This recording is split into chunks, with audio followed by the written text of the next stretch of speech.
Proteção. Que clima tem a música, assim, a primeira vez... Eu gosto muito da versão que eu ouvi, acho que pela primeira vez, não sei se foi num Chá das 5, ou se foi num show do Circo Voador, que você começa ela lentinha. No Circo Voador, eu lembro, ela não era a música de abertura, você tocava mais ou menos para o meio, num dos shows da Plebe do Circo. Mas foi a primeira vez que eu escutei ao vivo, você com violão e tal, não sei o que lá. Bababá. Aí quando entrar para sua proteção, você se despedia da galera. Então, valeu, galera, um abraço, tchau. E fingia que ia embora. Sim. Aí eu falava, não. Aí é bem no comecinho, né? Bem no comecinho. Fica aquele gostinho, né? Proteção tem uma história engraçada, né? Eu comecei a escrever em 83, eu tinha começado minha primeira namorada e já dizia buscar a primeira namorada, é difícil, né? Mas eu não consegui fazer letra para ela, a letra não saía. Aí a letra não saía. Aí em 84, abril de 84, a minha turma de formando da escola, a gente conseguiu juntar a grana vendendo camisetas na escola, vai entender? E a gente fretou um ônibus para ir para Cabo Frio. Minha turma toda. Né? Um verdadeiro Ono, né, de rodas, né? Na volta, parece piada, cara. Parece uma piada, olhando para trás. Isso está muito bem narrado no livro. Na volta, o nosso ônibus foi parado no meio do caminho, na entrada do Distrito Federal, e subiram soldados com metralhadora. Assim, eu com todos os embates na polícia, né, a história de Pato de Minas, e ser preso toda hora, e ter que fugir da polícia, fazer show, confusão. Eu estava acostumado, mas metralhadora, cara, na sua cara, isso realmente foi a primeira coisa para mim. E o que tinha acontecido naquela noite, cara? Naquela noite, a emenda Dante de Oliveira, que pedia a volta, né, das diretas já, tinha perdido no Congresso. Então ia voltar a democracia. Não, naquele momento não. Tinha perdido, perdeu por 27 votos, né?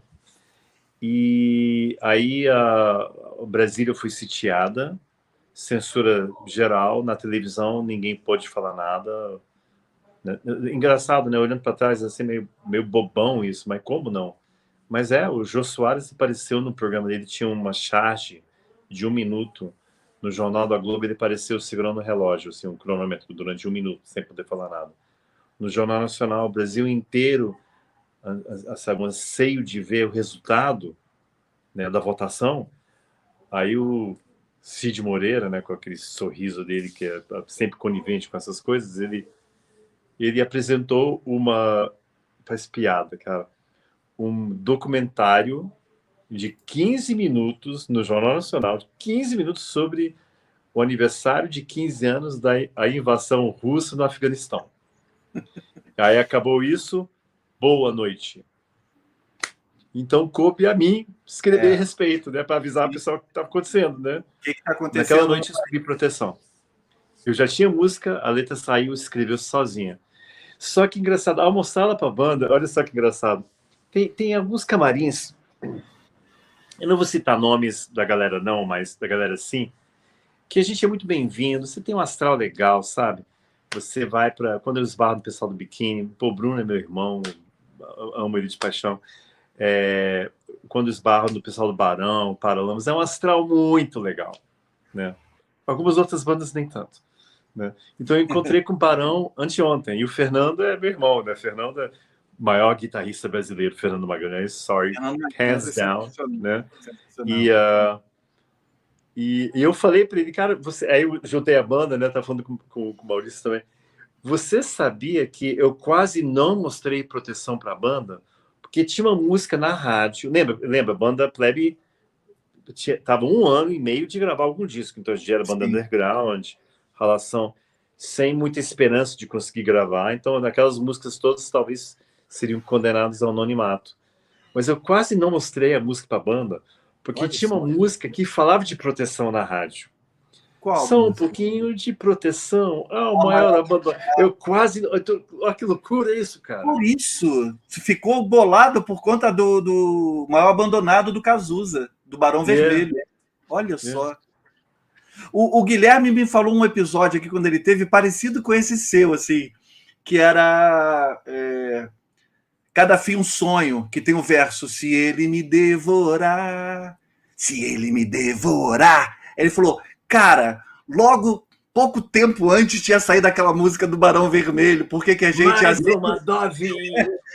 Pra te devorar! Aí aparece, e o Barão Vermelho de novo, né? Por incrível que pareça. Yeah. Cara, imagina se você não mostra isso. Não, que é um filme da plebe. E foi... e agora a gente está falando de proteção.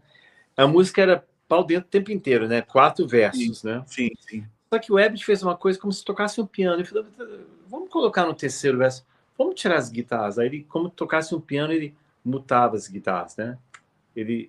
Mutar é você tirar o som. Tirou o som das guitarras, aí virou aquele... É para a sua proteção. Clássico. Então o Herbert foi muito responsável. Assim, eu devo muito... O rock de Brasília deve muito ao Herbert. Lembra que foi o Herbert que introduziu o Renato Russo ao público brasileiro. Eles Química do primeiro álbum. E o que eu não se esqueça, importante, e aí é importante você ter um cara que nem eu, que não fuma maconha, que lembra das coisas. O Rock in Rio, os Paralamas encerraram o show com Química. Eles encerram com Química, né? Eles tocaram... Por quê? Porque de longe era a música mais incisiva do disco. Lembra, o Herbert já estava começando a mostrar instâncias que viraria um grande compositor. E o grande compositor que ele é. Mas eles não tinham não tinha Selvagem, não tinha um Beco, não tinha Lagados ainda. Tinha Chifre da Minha Lambreta, e desculpa, isso é um fio condutor no livro para quem... Aquela música da Prima já tá lá, e Por Isso Também Vou. Por Isso Também Vou. Caravana do Amor. A gente apanha da polícia, mandando música para censura. Sim. E é isso que tá tocando na rádio? E falando que é de Brasília? Come on, né? Próxima música... Mas o curioso, vamos para a próxima música, mas assim, é curioso assim, que eu já vi o Dinho falando, se referindo aos Paralamas como uma banda de Brasília, na imprensa e tal, e nunca foi, né? É engraçado isso. É aquela coisa do... Não sei se o efeito Mandela se aplica aqui. É uma coisa dita que não é, e todo mundo acredita que seja. Não, os Paralamas é de Brasília. Não é de Brasília. O Herbert morou em Brasília, a banda foi formada no Rio, e você pega o primeiro disco, como você bem lembrou, tem todo um clima do rock feito no Rio, que a mídia especializada apelidou de forma depreciativa como rock de bermudas e tudo, na época, que era Blitz, Lulu Santos, Abelha, né? Você lembra disso? O contraste era gritante, eu falo disso no livro. Olha quem tá aqui, ó. Atena, essa aqui é a Atena. Né? Atena, muito bom. Né? Mas eu falo do livro. O Herbert convidou o Renato no primeiro show da Plebe, no circo, né? Convidou o Renato para tocar no palco. Cara, né? Vou dizer boa pinta, né? Porque o Renato o Herbert era mais nerd, né? Que usava óculos ainda, né? Depois ele virou magalhão ao tirar os óculos, né? Lembra? Ele não nasceu de óculos, ainda era assim. Né? Aí você vê o Herbert bronzeado, forte, bermuda. Aí o Renato colorido, camiseta lascada, franzino, branco. Era muito engraçado, mas esse é o rock de Brasília, cara. Era muito contraste. Pois é, mas esse é o rock de Brasília, e que conquistou todo o país, né? E os Paralamas, não sei porque o pessoal insistiu em encaixá-los no rock de Brasília, mas não é.